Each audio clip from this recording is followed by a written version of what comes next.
this time we'll be taking a look at the Green Lantern Classic Wave 2 figure of Sodam Yat. Now, Sodam Yat first appears in Tales of the Green Lantern Corps Annual Number 2 back in 1986. But he only is a very minor character and comes to prominence both in Green Lantern and in the Legion series, because he survives to be the Green Lantern in the time of the Legion of Superheroes. We'll take a look at the back of the packaging here. Biography and statistics, as well as the other figures in the Wave and the Collect and Connect figure, which is initially I got only the 3 figures that I was interested in as characters to have: the Sodam Yat, Carol Ferris, and the 3-pack of what I like to call the Critter 3-pack. But once I got the pieces of Stel, I knew that I had to have him complete, so I went and bought the other 3 figures in the Wave. Nice sculpt. Pretty standard body. Nothing too spectacular. Nice sculpt in the face. You can see the green in his eyes, and he's got this little spiky hair that looks like he's energized or flying, and really helps, makes it look like the figure's in motion. The paint is it's pretty okay. I mean, and there's all the lines are pretty smooth, except for this side. You see a lot of blurring as opposed to how sharp the line in the suit is here. And this is his Ion costume, and more on that later when we get into his backstory. Nice sculpt on the ring. For accessories, he comes with an alternate hand with a construct, and we'll just take his regular hand off and replace it. And you can see the construct is in the shape of the Green Lantern symbol. This nice translucent plastic coming out from directly from the ring, so it makes a nice little accessory. His articulation is the standard articulation from DC Universe Classics figure. His head doesn't move up that much. Arms, regular points of articulation, ab crunch, waist, legs. His legs to go out are very stiff, actually. Rotate, bend at the knee, bend at the ankle, and nope, there's no ankle pivot. He first appears, as mentioned, in the prophecy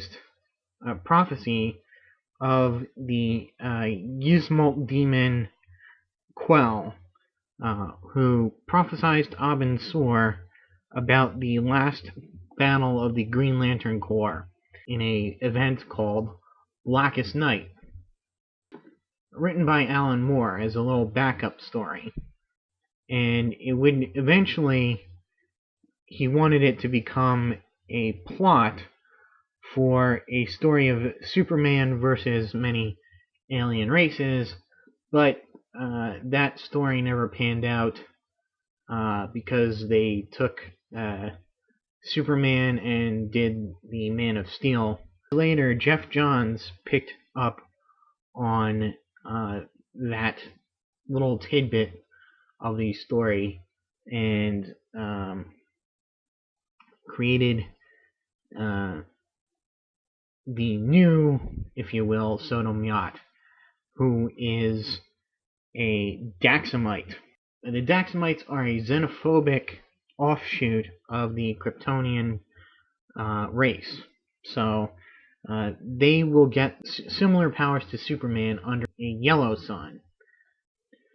Lead is to them like kryptonite is to Superman. So Sodam Yat's particular story starts out when, as a young boy, he discovers a crashed space vehicle and its injured occupant. Well, he, being an exception to the xenophobes of his people, instead of killing the alien, nurses it back to health.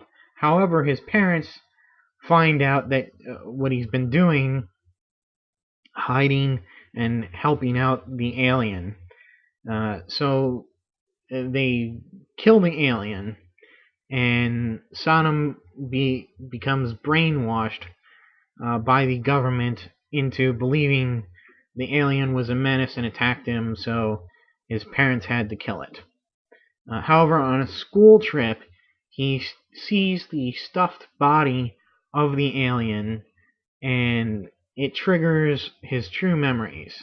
So he decides to rebuild the ship, the alien's ship, and leave his planet in search of a more accepting race. With the core having been reestablished, the new rings have been seeking out potential candidates for Green Lanterns, and he is chosen from his sector. However, the Green Lanterns themselves are not unaware of his significance to the Blackest Night prophecy, and the Guardians task Salak to sort of look over him and to watch out, make sure that he survives to fulfill his role in Blackest Night. He does a lot of things in the early days of the refounded Corps. He destroys the Sentient City ranks in the Sinestro Corps War, and he's chosen to host the Ion entity when it's Kyle Rayner, when it exits out of Kyle Rayner. He does have this big, huge fight with Superboy Prime, and is almost killed. And his power wanes so much that he gets exposed to lead, and thus he has to wear his ring now at all times, keep it charged, or else he will succumb to the lead poisoning. In the big fight, he eventually, empowered by Ion, he turns the sun yellow. Daxamite's sun is red by naturally, and so he decides to give the Daxamites an edge when the Sinestro Corps try and take over the planet. So he turns the sun yellow to allow all the Daxamites to get superpowers and fight off the Sinestro Corps. And he's thought to have died. He is rescued from the center of the sun, and the sun turns back into a red sun, and the Daxamites lose their... He does retain the regular Lantern powers. However, the Ion entity is now separated from him, and he's no longer the host. it's known that he will survive up until the 31st century, where he becomes the sole and only Green Lantern. Has just in the pages of Adventure Comics and Legion of Superheroes has just recently been spurred on to recreate the core. Literally sitting on Oa with a bunch of dead rings, and he's got to somehow get these rings to go out and find new canon. That's it for the Sodam Yat DC Universe Green Lantern Classics Wave 2 Figure 1. Stay tuned for more of Wave 2, and until my next video, I'll see you.